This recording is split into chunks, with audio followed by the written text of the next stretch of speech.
யமுனா வந்து என்ன பண்ணுறாங்க, இங்கே வந்து அவங்க அம்மா வீட்டுக்கு வராங்க. அங்கே அவங்க எல்லாரையுமே பார்த்துட்டு வந்து சந்தோஷமா பேசிகிட்டு இருக்காங்க. காவேரி பார்த்து வயிறே எரியுது அவங்களுக்கு. பார்த்து பார்த்து டென்ஷன் ஆகுறாங்க. இவளுக்கு மட்டும் வந்து எல்லாம் நடக்குது அப்படின்னு சொல்லிட்டு பார்த்துட்டே இருக்காங்க. அவங்க அம்மா காவேரிக்கு வந்து வந்து ஊட்டி விடுறதும், அதுக்கப்புறம் கொடுக்குறதும் வந்து இந்த கூல்ட்ரிங்க்ஸ்லாம் கொடுக்குறதும், ஜூஸ்லாம் போட்டு கொடுக்குறதும் அதையெல்லாம் பார்த்துட்டு வந்து செம்மையாக கடுப்பாகிறாங்க.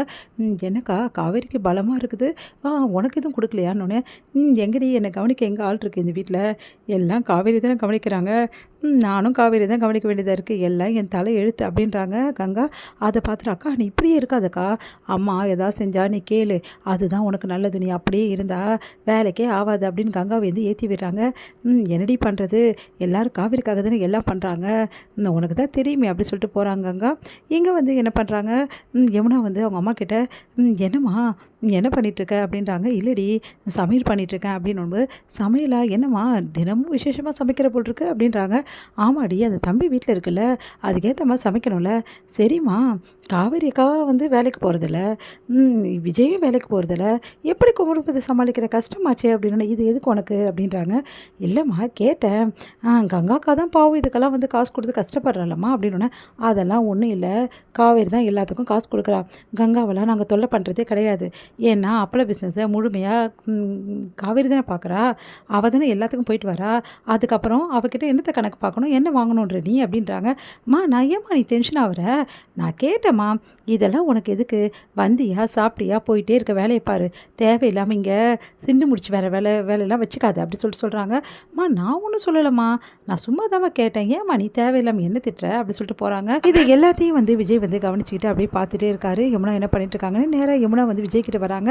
விஜய்கிட்ட வந்துட்டு என்னம்மாம்மா எப்படி இருக்கீங்க அப்படின்னா, நல்லா இருக்கேன் அப்படி சொல்கிறாங்க.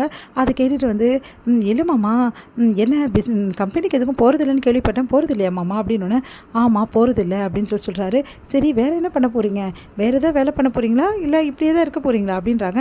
நான் இப்படியே இருந்தால் உனக்கு என்ன யமுனா அப்படி சொல்லிட்டு கேட்குறாரு. எனக்கு எந்த பிரச்சனையும் இல்லை மாமா, ஆனால் எனக்கு ஒரு விஷயம் மட்டும் ஒன்றும் புரியல. என்ன விஷயம் மாமா, காவேரி அக்கா கர்ப்பமானால. ஆமாம் கர்ப்பமாக இருக்கா. சரி உங்ககிட்ட முதல்ல ஏன் சொல்லலை அப்படின்னு சொல்லிட்டு நீங்கள் கேட்கலையா அப்படின்னோடனே, ஏன் கேட்கணும் அப்படின்னா, இல்லை மாமா எல்லாரும் முதல்ல வீட்டுக்காரர்கிட்ட தான் சொல்லுவாங்க, காவேரி அக்கா என்னென்ன நிவின் கிட்ட சொல்லியிருக்காள் அதான் கேட்டேன் மாமா, வேற ஒன்றும் இல்லை, உங்ககிட்ட எப்போ தெரிஞ்சது, உங்களுக்கு எப்போ சொன்னாவ அப்படின்னு சொல்லிட்டு கேட்குறாங்க.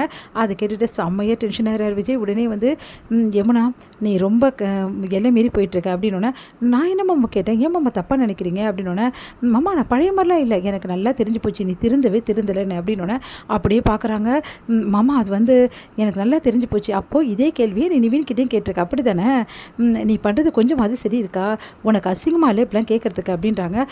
என்ன மாமா நான் தப்பாக கேட்டுட்டேன்னு சொல்லிட்டு, இங்கே பார் தேவையில்லாத மனசில் தேவையில்லாத எண்ணங்கள்லாம் வளர்த்துட்டு தேவையில்லாத பிரச்சனையெல்லாம் பண்ணிகிட்ருக்காத, முதல்ல மனசை ஒழுங்காக வச்சுக்கோ, படிப்பில் கவனத்தை செலுத்து, அதை விட்டுட்டு யார் என்ன பண்ணுறாங்க என்ன நடக்குது அப்படின்னு சொல்லிட்டு யோசிக்காமல் உன் மனசை ஒருநிலைப்படுத்தி படிக்கிறதுல கவனத்தை செலுத்து, அதை விட்டுட்டு தேவையில்லாமல் பண்ணிகிட்ருக்காத.